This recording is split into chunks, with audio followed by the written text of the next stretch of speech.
먼저 하나님의 놀라운 은혜와 평강이 여러분들 가정에 넘치도록 함께 하시기를 주님의 이름으로 축원합니다.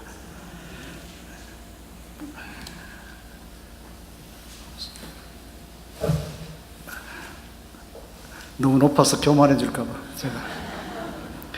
사랑하는 여러분, 예수님을 주로 믿고 살아가면 아무런 문제가 없을 것이라 생각하십니까?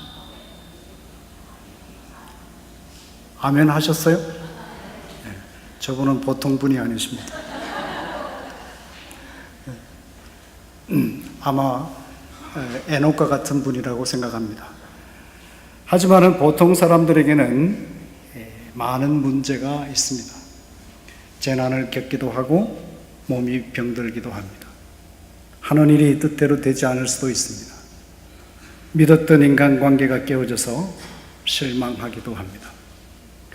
그래서 예수님을 믿는 사람에게 왜 이러한 어려움이 따르는지 의아해하는 사람이 많습니다.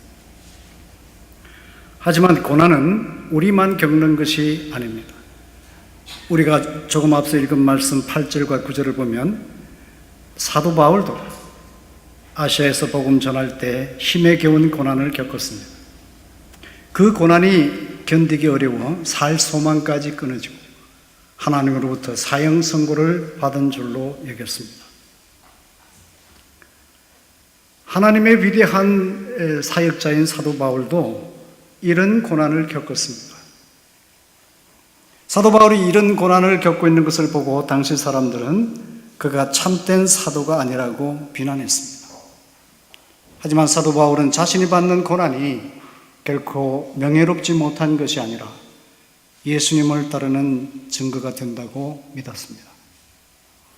사랑하는 여러분, 사도 바울뿐만 아니라 구약시대 위대한 믿음의 사람들이 고난을 겪었습니다. 아브라함, 모세, 다윗, 그리고 욥이 그러했습니다. 또한 믿음의 초기 교회 사람들은 믿음을 지키려다가 숱한 핍박을 받았습니다. 이처럼 우리가 예수님을 믿고 살아가는 것은 늘 좋은 날씨에 소풍 가는 것이 아닙니다. 하늘나라에 갈 때까지는 어려움과 고난을 피할 수 없습니다.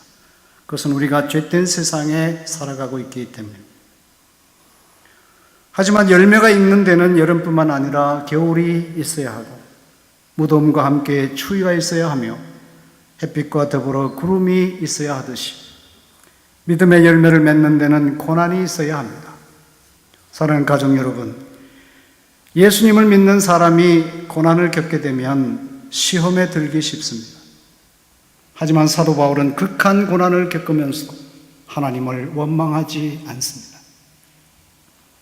그것은 고난에는 하나님의 특별한 뜻이 있다는 것을 알았기 때문입니다. 여러분 다 같이 9절 한번 보겠습니다. 9절 뒷부분에 보면 이는 우리로 자기를 의지하지 말고 오직 죽은 자를 다시 살리시는 하나님만 의지하게 하십니다. 여러분, 고난의 뜻이 무엇입니까? 우리 한국 사람들은 고난을 당하면 팔자 타령을 합니다. 예수님 믿는 사람도 마찬가지예요. 내가 무슨 잘못이 있기에 이러한 고난을 받는가? 욥의 경우에도 그런 경우에 우리가 그런 것을 찾아볼 수 있지 않습니까? 그런데 왜 우리가 고난을 당하는가? 하나님의 뜻을 우리가 알아야 돼요. 하나님만 의지하도록 하기 위함이라는 거예요. 하나님의 지혜만을 구하도록 하려는 것입니다. 여러분, 우리의 능력으로 우리의 지혜로 세상 문제를 해결할 수 있을 것이라고 생각하지만 그러나 하나님이 보실 때는 우리의 능력과 우리의 지혜가 너무나 제한적입니다. 우리는 한치 앞을 판단할 수 없는 사람입니다.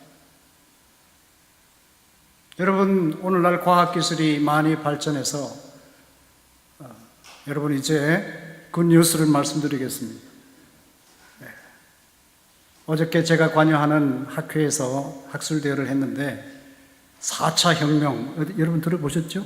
4차 산업혁명이라고, 산업이라고 그러기도 하고 그러나 오늘날 어떤 사람은 4차 문명혁명이다 이렇게까지 얘기하고 있습니다. 여러분 기뻐하십시오. 여러분이 145세까지 살 수 있답니다. 아무도 기뻐하지 않는 것 같아요. 우리 장기를 3D 프린팅으로 생산해가지고 다 교체하는 그런 시대가 머지않아 온답니다. 여러분 질환을 안고 계시는 분 희망을 가지십시오. 그래도 아멘이 없어요. 하지만 하나님의 그 크신 지혜에 비하면 그 모래알 해변의 수많은 그 모래알 가운데 하나를 찾는 거나 마찬가지입니다. 이러한 지혜와 우리의 능력으로 살아가려고 발버둥치는 우리의 모습 아닙니까? 예수 믿는 사람도 다르지 않다고 생각합니다. 근데 하나님의 관심은 뭘까요? 후회 없이 살아가는 것입니다. 가장 값지게 살아가는 것입니다. 그런데 우리는 그것을 알지 못합니다. 하나님께서. 그래서 하나님의 지혜와 하나님의 능력으로 살아가도록 하기 위해서 우리를 훈련시키시는 것입니다. 여러분, 우리는 고난을 당하지 아니하면 내가 얼마나 부족한지를 알지 못합니다. 여러분, 하나님이 우리를 지으셨기 때문에 우리를 누구보다도 더 잘 알고 계십니다. 하나님이 힘이 없어서가 아니고 하나님이 선하지 않으셔서가 아니고 바로 하나님이 우리를 사랑하시기 때문에 우리가 가장 값진 삶을 살도록 하기 위해서는 하나님의 능력을 바라보아야 되기 때문에 그래서 우리에게 고난을 주신다는 말씀이에요. 사도 바울은 이 하나님의 뜻을 알았습니다. 여러분, 제 말로 듣지 마시기 바랍니다. 성령으로 감동된 사도 바울이 쓴 말씀, 하나님의 말씀으로 듣기를 바랍니다. 그래서 이런 극심한 고난을 받으면서도 사도 바울은 하나님을 신뢰하는 믿음이 약해지지 않고 오히려 굳건해집니다. 하나님의 사랑을 믿었기 때문에. 사랑하는 여러분, 고난은 우리가 하나님과 더 깊은 인격적 사귐을 누릴 수 있게 합니다. 교회의 역사를 보면 훌륭한 믿음의 사람들은 고난을 통해서 하나님을 더욱 신뢰하고 사랑할 수 있었습니다. 그들은 고백합니다. 고난받을 때 나는 하나님께 더 가까이 다가갈 수 있었고 하나님은 나에게 힘을 북돋워 주셨다. 오늘날에도 믿음의 사람들은 사막을 걸어감으로써 하나님이 주시는 은혜의 샘물을 마시는 기쁨을 누릴 수 있습니다. 사랑하는 여러분, 모든 조개가 진주가 되는 것은 아닙니다. 모래가 조개 안으로 들어가면 깔깔한 모래알이 부드러운 조개살 속에 박히게 됩니다. 이때 조개는 본능적으로 두 가지 반응을 합니다. 하나는 모래알을 무시하는 것입니다. 그러면 조개는 그 모래알 때문에 병들어 살이 썩고 얼마 지나지 않아서 죽어버립니다. 다른 반응 하나는 조개가 모래알의 도전을 적극적으로 받아들이는 것입니다. 모래가 몸 안으로 들어오면 조개는 진주청이라는 생명의 접을 짜내어서 자기 몸속에 들어온 모래알을 덮어쌉니다. 하루, 이틀, 한 달, 두 달, 1년, 2년 동안 계속해서 생명의 접으로 모래알을 감싸고 또 감쌉니다. 이렇게 해서 만들어진 것이 바로 진주입니다. 사랑하는 여러분, 여러분이 만일 믿음의 삶을 살아가다가 고난을 겪게 되면 내가 지금 값진 진주를 품는구나. 내가 겪고 있는 시련이 크면 클수록 내가 품고 있는 진주가 더 값지고 더 크겠구나라고 여기시고 그 시련을 적극적으로 받아들이시기 바랍니다. 오늘 여러분이 고난 때문에 흘리는 눈물은 내일이면 아름다운 진주로 바뀔 것이기 때문입니다. 따라서 여러분이 고난을 겪고 있다면 그것을 결코 부끄럽게 여기지 마시기 바랍니다. 그리고 고난을 받고 있다고 해서 결코 삶의 용기를 잃어버리시지 마시기 바랍니다. 그것은 이 땅의 모든 것을 기쁘신 뜻 가운데 이끌어 가시는 하나님의 주권을 받아들이지 않는 불신앙입니다. 오히려 고난을 겪을 때 우리는 더욱더 하나님을 의지해야 합니다. 모든 지각에 뛰어나신 하나님의 지혜를 구해야 합니다. 사랑하는 여러분, 이처럼 고난이 믿음의 열매를 맺는 데 큰 유익이 있음에도 불구하고 사람은 누구나 고난받기를 싫어합니다. 하지만 3절을 보면 사도 바울은 고난받을 때 하나님을 찬양합니다. 4절에 따르면 고난을 통해서 하나님으로부터 위로를 받을 수 있다고 믿기 때문입니다. 여러분, 우리가 믿고 섬기는 하나님은 위로하시는 분이십니다. 우리가 고난받을 때 하나님은 크신 사랑으로 우리를 위로하십니다. 하나님의 위로는 환난이나 고통거리를 없애주는 것이 아닙니다. 물론 경우에 따라서는 그럴 수도 있습니다. 하지만 하나님의 위로라고 하는 것은 하나님이 우리 옆에 나란히 계신다는 것을 뜻합니다. 하나님의 위로는 하나님이 아주 특별한 방식으로 우리와 함께 하시는 것입니다. 시편 23편에 보면 다윗이 실만한 물가에 있을 때나 죽음의 위험이 있을 때에도 하나님은 선한 목자로서 다윗과 늘 함께 하셨습니다. 사랑하는 여러분, 우리가 오늘날까지 살아오면서 많은 고난을 겪었습니다. 하지만 그럴 때마다 하나님은 크신 사랑으로 우리와 함께 하셨습니다. 하나님은 우리에게 가까이 다가와 우리의 삶을 이끌어 주셨습니다. 우리가 힘이 없어 주저앉고 싶을 때 하나님은 우리의 연약한 무릎을 일으켜 세워주셨습니다. 그래서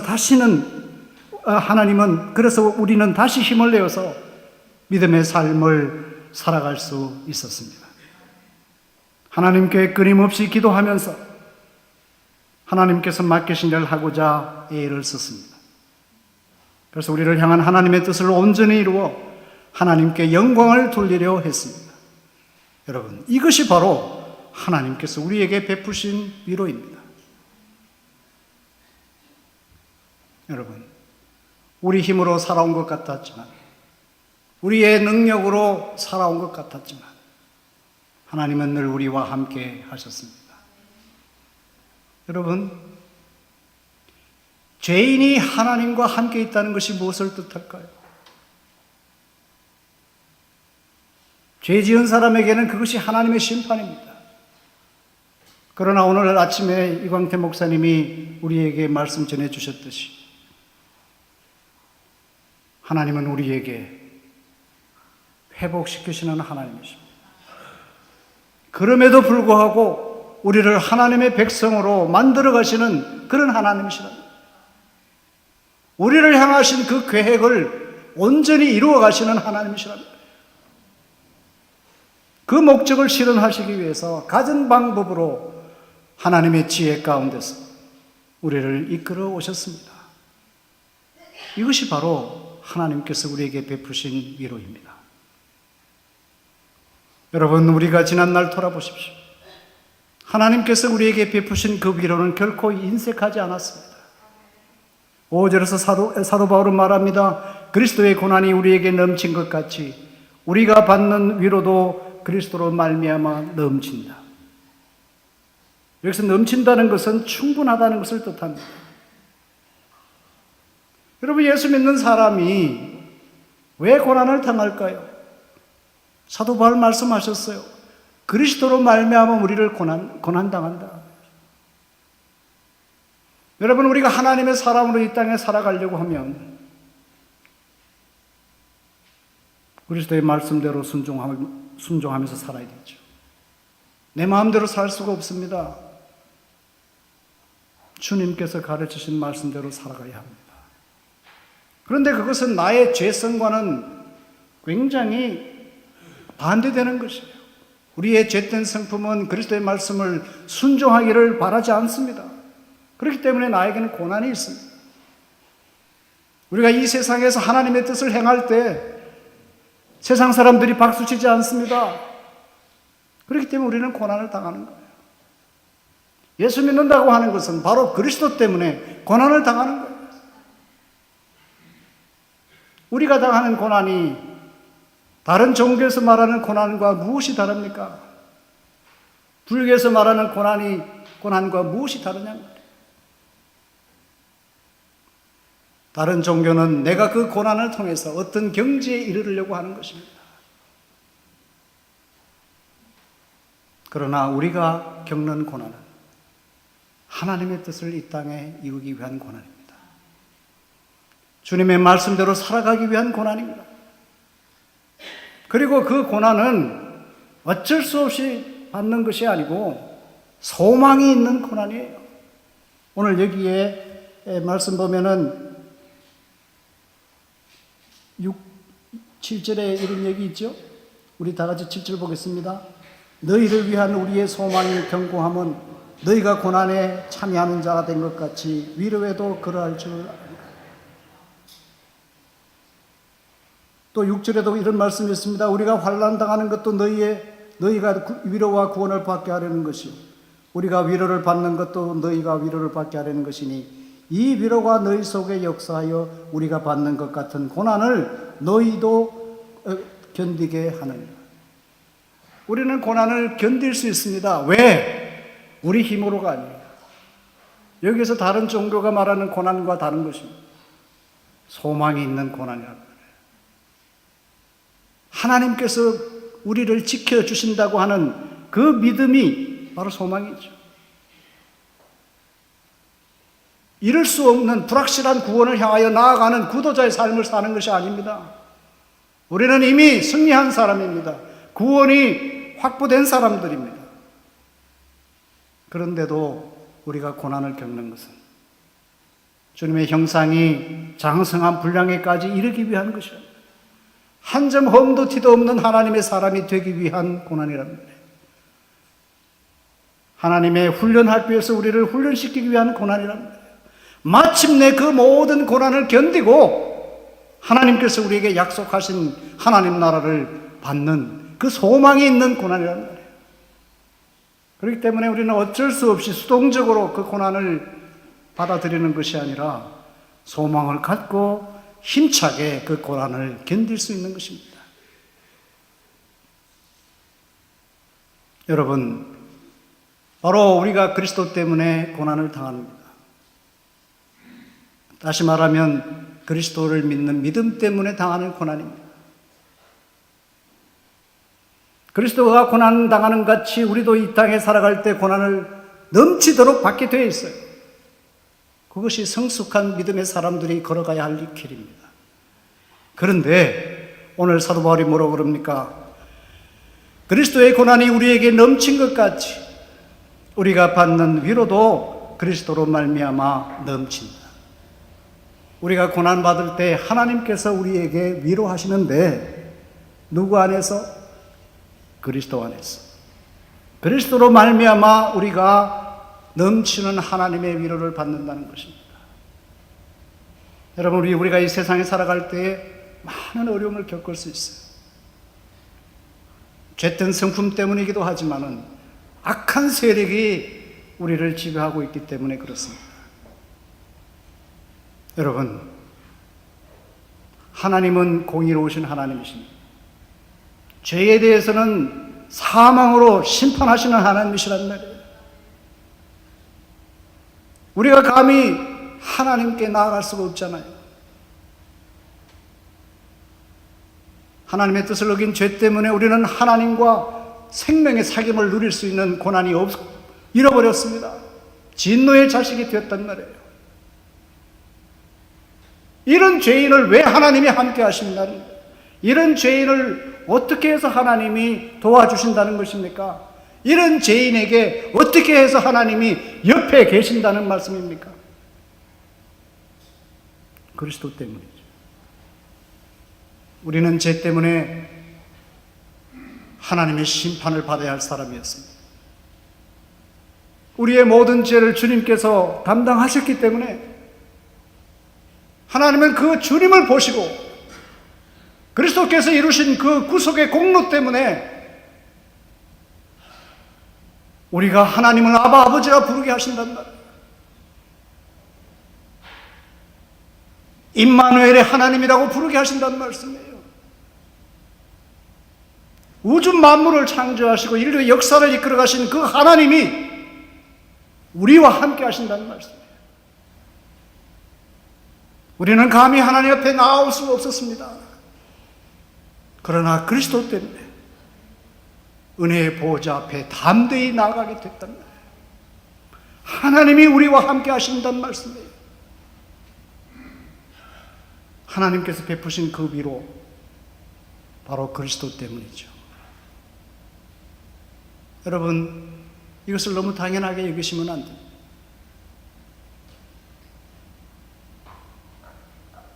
죄인이 하나님과 함께하는 것은 특히 예수 그리스도의 구속의 은혜로 말미암아 하나님의 새로운 사람, 하나님의 새로운 백성이 된 사람들에게는 그 하나님과 함께하는 것이 더 큰 말할 수 없는 영광이죠.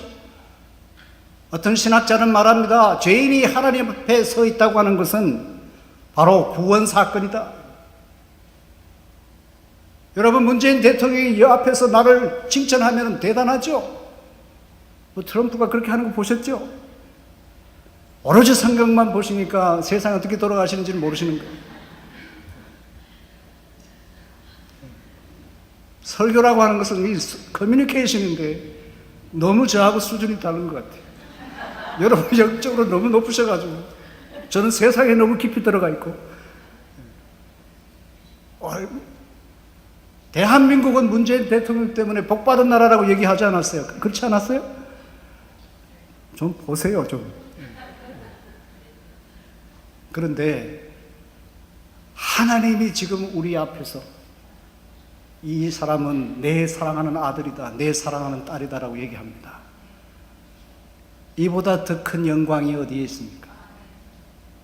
왜 예수님이 임마누엘이라고 했을까요? 하나님이 우리와 함께 하시면 모든 게 끝나요. 영어 한마디 할게요. That's it. 바로 그것이란 말이에요. 더 이상 없어요. 거의 모두가 다 해결되는 거예요. 하나님께서 우리에게 베푸신 위로는 그런 위로입니다. 하나님이 우리와 함께 하신다. 그런데 우리는 어떤 하나님을 믿습니까? 예배 드릴 때만 하나님이죠. 아닙니다. 하나님은 우리와 함께 하시는 하나님. 구약 성경이 우리에게 말하는 가장 핵심되는 하나님 어떤 분이에요? 하나님에 대해서 말씀하시는 그 모든 말씀의 핵심은 뭐예요? 하나님이 우리와 함께 하신단 말이에요. 예수님이 임마누엘로 이 땅에 오셨어요. 그리고 마지막 유언의 말씀이 무엇입니까? 세상 끝날까지 내가 너희와 항상 함께 하리라. 얼마나 영광스럽습니까? 이것에 대한 우리의 반응은 무엇입니까? 하나님 그렇게 하시지 않으셔도 되는데 뭐 굳이 그렇게 하셨습니까? 그게 우리의 반응이에요? 아니죠. 어떻게 우리와 그렇게 함께 하실 수 있습니까? 이것이 바로 성경이 우리에게 말씀하시는 하나님의 위로입니다. 이런 위로를 영적으로 우리가 알지 못하면 언제나 우리 마음속에는 불만으로 가득 차 있습니다. 고난을 당할 때 하나님 원망합니다. 하나님은 우리를 가장 좋은 것을 주시기 위해서 고난을 주신다고 그러지 않았어요. 그럴 때 고난만 주시는 것이 아니라 고난 당하실 때 하나님이 위로해 주신다는 말이에요. 그 하나님의 위로가 뭐라고요? 우리와 항상 함께 하시는 거예요. 능히 그 모든 고난을 이길 수 있도록 함께 해 주신다는 것입니다. 하나님께서 우리에게 베푸신 위로는 따라서 그리스도로 말미암아 넘친다. 넘친다는 것은 뭡니까? 우리가 믿음의 삶을 살아가고 하나님께서 주신 사명을 감당하기에 충분할 만큼 은혜를 베푸신다는 거예요. 하나님의 위로는 매우 실제적입니다. 엘리야 선지자는 갈멜산에서 바알을 섬기는 선지자 450명을 물리칠 만큼 영적 사기가 넘쳤습니다. 하지만 이세벨 여왕이 그를 죽이려 하자 부엘세바 광야로 들어가서 한 로뎀 나무에 앉아서 죽기를 구합니다. 그때 하나님은 엘리야 선지자에게 아무 말씀도 하시지 않고 다만 숯불에 구운 떡과 물 한 병을 주시면서 먹고 마시라고 합니다. 하나님으로부터 새 힘을 얻은 엘리야는 하사엘을 아람 왕이 되게 하고 예후를 이스라엘 왕이 되게 하며 엘리사를 자신의 뒤를 잇는 선지자로 세웁니다. 사랑하는 여러분, 우리가 고난을 겪을 때 받는 하나님의 위로는 다른 사람을 위로하는 데까지 나아가야 합니다. 4절 뒷부분을 보면 우리가 고난받을 때 하나님께서 우리를 위로하시는 것은 우리에게 주신 하나님의 위로로 고난받고 있는 다른 사람을 위로하게 하려는 것입니다. 우리가 고난받을 때 하나님의 위로가 어떻게 나에게 실제적인 도움을 주었는지를 경험하면 비슷한 고난을 겪고 있는 사람이 고난의 상황을 잘 헤쳐갈 수 있도록 도울 수 있습니다. 고난을 겪고 있는 사람에게는 그와 같은 비슷한 고난을 겪은 사람이 그 옆에 아무 말 없이 있어주는 것 자체가 큰 위로가 됩니다. 따라서 우리가 고난을 많이 겪고 있다면 우리가 다른 사람을 위로하는 일이 하나님 보시기에 그만큼 귀하다고 여겨야 할 것입니다. 따라서 우리가 고난받는다고 해서 하나님께 불평할 것이 아니라 오히려 감사해야 합니다. 사랑하는 화평교회 가족 여러분, 우리는 하나님으로부터 한 공동체로 부름을 받았습니다. 그것은 하나님의 위로를 우리 자신만이 누리는 것이 아니라 공동체의 구성원 모두가 누릴 수 있게 하려는 것입니다. 화평교회에 속한 우리 모두는 주님의 사랑으로 하나가 되어 서로 위로하고 격려해서 바르고 성숙한 믿음의 사람으로 자라날 수 있도록 서로 세워가야 합니다. 그래서 주님의 사랑 안에서 하나님의 다스림을 받는 공동체의 모습을 세상 사람들에게 보여주어야 합니다. 이것이 하나님께 영광 돌리는 길입니다. 바로 이것 때문에 하나님께서 오늘 이곳에 화평교회를 세우신 것입니다. 사랑하는 여러분, 교회라고 하는 것은 어떤 기능이 아닙니다. 한국 교회는 교회란 말을 쓸 때도 가르칠 교자를 써요. 우리 유교 사상 때문에 가르치는 것을 많이 강조하기 때문에 그래요. 그러나 제가 신학을 공부하면서 여러분에게 분명히 말씀드립니다. 교회의 가장 큰 기본은 교제입니다. 그것을 신약 성경에 기록된 헬라어로 말하면 코이노니아입니다. 신앙생활은 혼자 하는 것이 아닙니다. 함께 하는 것입니다. 한국교회는 이것을 알지 못해요. 실천하지 못하고 있습니다. 그래서 개인주의로 흐르고 교회 집단 이기주의로 흘러가고 있습니다. 여러분, 교회에서 가장 중요한 것은 성도의 교제입니다. 제가 어떤 기회가 있으면 이것에 대해서 강의할 시간이 있을 거예요. 종교개혁자들이 다 교회의 본질을 뭐로 보신지 아십니까? 바로 성도의 공동체라고 했어요. 상토룸 커뮤니오예요. 거룩한 성도들의 공동체가 바로 교회입니다. 로마 가톨릭 교회는 성직자들의 단체가 교회라고 생각했어요. 아닙니다. 성도의 교제가 바로 교회의 본질입니다. 여러분, 오늘 성경 말씀 보세요. 4절에 우리의 모든 환난 중에서 우리를 위로하사 우리로 하여금 하나님께서 받는 위로로서 모든 환난 중에 있는 자들을 능히 위로하게 하시는 이시로다. 여러분, 신앙생활을 하는 것은 내 혼자 하는 것이 아니란 말이에요. 사도 바울이 뭐라고 말했어요? 우리가 환난 중에 있어요. 그런데 위로를 받아요. 사도 바울을 자신만을 위하는 것이 아니라 너희를 위하여 고린도 교인들을 위로하게 하시기 위한 것이라고 말씀하고 있습니다. 우리로 하여금 하나님께 받는 위로로서 모든 환난 중에 있는 자들을 능히 위로하게 하시는 것이로다. 6절에 한번 보십시오. 우리가 환난 당하는 것도 너희가 위로의 구원을 받게 하려는 것이요 우리가 위로를 받는 것도 너희가 위로를 받게 하려는 것이니 이 위로가 너희 속에 역사하여 우리가 받는 것 같은 고난을 너희도 견디게 하느니라. 함께 하는 거예요. 고난도 함께 받는 것이고 하나님의 위로도 함께 누리는 것입니다. 소망도 함께 바라보는 것이란 말이에요. 어디 이 성경 말씀에서 사도 바울 개인의 차원에서 이 말씀을 읽어야 됩니까? 없어요. 공동체입니다. 공동체 의식을 우리가 회복하지 아니하면 주님께서 교회를 세우신 그 뜻을 우리가 온전히 세워갈 수가 없습니다. 여러분, 옆에 있는 분은 그냥 함께 예배드리는, 옆자리에 앉아서 함께 예배드리는 분이 아니란 말이에요. 신앙 공동체랍니다. 저분이 잘못되면 내가 잘못되고 내가 잘되면 저분이 잘되는 거예요. 여러분, 뭐라고 그래요? 우리는 한 배에 탄 공동 운명체라는 거예요. 그것이 교회예요. 여러분이 고난을 당할 때 하나님께서 말할 수 없는 위로를 주셨습니까? 내가 이러한 위로를 누렸다. 자랑할 일이 아니라 그 위로를 가지고 남을 위로할 수 있어야 된다는 거예요. 내가 어려울 때 하나님께서 이런 위로를 베풀어 주셨는데, 사랑하는 형제요, 사랑하는 자매요, 당신이 지금 이런 어려움을 겪고 있지 않습니까? 나에게 베푸신 하나님의 위로를 여러분도 당신도 경험하시기를 바랍니다. 하나님을 신뢰하십시오. 서로 위로하고 격려해야 된단 말이에요. 그것이 바로 교회입니다. 이런 아름다운 공동체 생활을 할 때에 우리는 세상 사람들에게 하나님 나라의 모습을 보여줄 수 있습니다. 세상 사람들이요, 보십시오. 바로 하나님께서 계획하시는 아름다운 공동체 삶을 우리가 살아가고 있습니다. 그들에게 이러한 살아있는 교회의 모습을 보여줄 수 있어야 됩니다.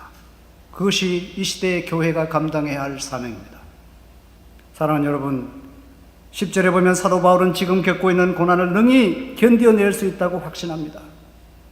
그것은 그가 아시아에 있을 때 고난을 이길 수 있도록 하나님께서 도와주셨기 때문입니다. 10절의 말씀 우리 같이 읽어보겠습니다. 그가 이같이 큰 사망에서 우리를 건지셨고 또 건지실 것이며 이후에도 건지시기를 그에게 바라도. 여러분, 사도 바울이 얼마나 많은 고난을 겪었습니까? 그때마다 하나님이 그를 건져주셨습니다.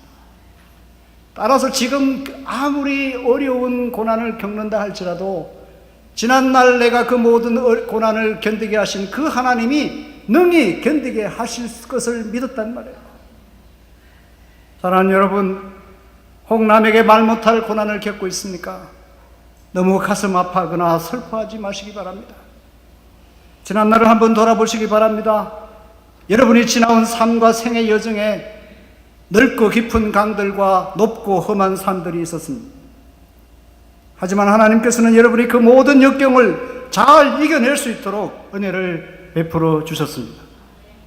여러분이 겪고 있는 고난이 지금은 넘지 못할 벽으로 보이지만 여기까지 도우신 하나님, 에베네셀의 하나님이 여러분으로 하여금 그것을 능히 극복할 수 있게 하실 것입니다. 따라서 여러분이 지금 어떠한 어려운 상황에 처했다 하더라도 여러분은 좌절하지 마십시오. 희망을 가질 수 있습니다. 여러분이 누굽니까? 하나님께서 독생자 아들까지 아끼지 않고 십자가에 내어 죽게까지 하면서 여러분을 구원해 주신 여러분의 아버지가 되지 않습니까? 하나님 보시기에 더 무엇과도 비교할 수 없는 하나님의 귀한 백성이고 자녀이기 때문입니다. 우리가 얼마나 고귀한 존재라는 것을 잊지 마십시오. 따라서 그리스도인은 어떤 상황에서도 다시 일어설 수 있어야 됩니다. 희망을 가질 수 있어야 됩니다. 그것이 바로 기독교 신앙이 갖는 힘입니다. 나약하게 절망에 빠지지 마시기 바랍니다. 마지막으로 사도 바울은 자신이 지금 겪고 있는 고난을 이겨낼 수 있다고 확신하면서 고린도 교인들이 자신을 위해 기도해 줄 것을 요구합니다. 그것은 그들의 기도를 통해서 하나님께서 더 넘치는 은혜를 베풀어 주실 것을 기대하고 있기 때문입니다. 고린도 교인들이 하나님께 드리는 기도를 하나님께서 들어주실 때 그들이 하나님께 감사하고 찬양하는 모습을 사도 바울은 마음에 그리고 있습니다. 사랑하는 여러분, 합변교회가 함께 드리는 기도를 하나님께서 들어주실 때 하나님의 위로를 실제적으로 맛볼 수 있습니다. 하나님께서 우리와 함께 하시고 우리를 기쁘신 뜻 가운데 이끌어 가시는 것을 우리가 경험할 수 있다는 말씀이에요. 아직도 확신이 되지 않습니까? 또한 우리가 믿음의 공동체가 함께 기도할 때 하나님께서 맡기신 사명을 우리가 능력 있게 해갈 수 있습니다. 찰스 스펄전 목사님은 영국 부흥운동을 이끌었던 위대한 복음사역자입니다. 한 번은 사람들에게 그에게 찾아와 사역의 비결이 무엇인가 물었습니다. 그러자 스펄전 목사님은 그들을 자신의 교회 지하실로 안내합니다. 그곳에는 많은 교인들이 스펄전 목사님의 사역을 위해서 간절히 기도하고 있었습니다. 스펄전 목사님은 말합니다. 내가 사역을 능력 있게 할 수 있는 비결은 바로 저곳에서 기도하는 성도들의 기도가 있었기 때문입니다. 이처럼 공동체 기도는 강력한 힘을 발휘할 수 있는 산실입니다. 우리 교회가 어떤 어려움을 안고 있습니까? 어떤 문제가 있습니까? 염려하고 걱정하기 전에 우리가 함께 하나님 앞에 기도해야 하겠습니다. 그러면 하나님께서 합변교회를 통해 이루시고자 하시는 모든 일을 능력 있게 이루어 가실 것입니다. 그러면 합변교회는 하나님께서 베푸신 은혜에 정말 감사하고 하나님을 찬양할 수 있을 것입니다. 축제를 벌이는 거죠. 하나님, 우리에게 이런 은혜를 베풀어 주셨습니까? 감사합니다. 찬양을 올려드리는 것이죠. 사랑하는 합변교회 성도 여러분, 이제 말씀 맺겠습니다. 부디 고난을 겪을 때 시리에 빠지지 마시고 하나님을 바라보시기 바랍니다. 하나님의 능력과 지혜를 의지하시기 바랍니다. 사도 바울처럼 하나님께 불평하기보다 오히려 감사하고 찬양하시기 바랍니다. 그 고난이 우리가 하나님의 위로를 받아 누릴 뿐만 아니라 다른 사람을 위로할 수 있는 값진 기회이기 때문입니다. 여러분이 지금 겪고 있는 고난이 아무리 크고 견디기 힘들지라도 전능하신 하나님께서 능히 극복하게 하실 것입니다. 따라서 우리는 아무것도 염려하지 말고 먼저 하나님 앞에 기도하기를 힘써야겠습니다. 그래서 하나님으로부터 기도 응답을 받는 복을 한껏 누리시는 이 시대에 하나님의 영광을 나타내는 하나님 나라의 모습을 세상에 선포하는 하나님의 교회가 되기를 주님의 이름으로 축원합니다. 기도하겠습니다.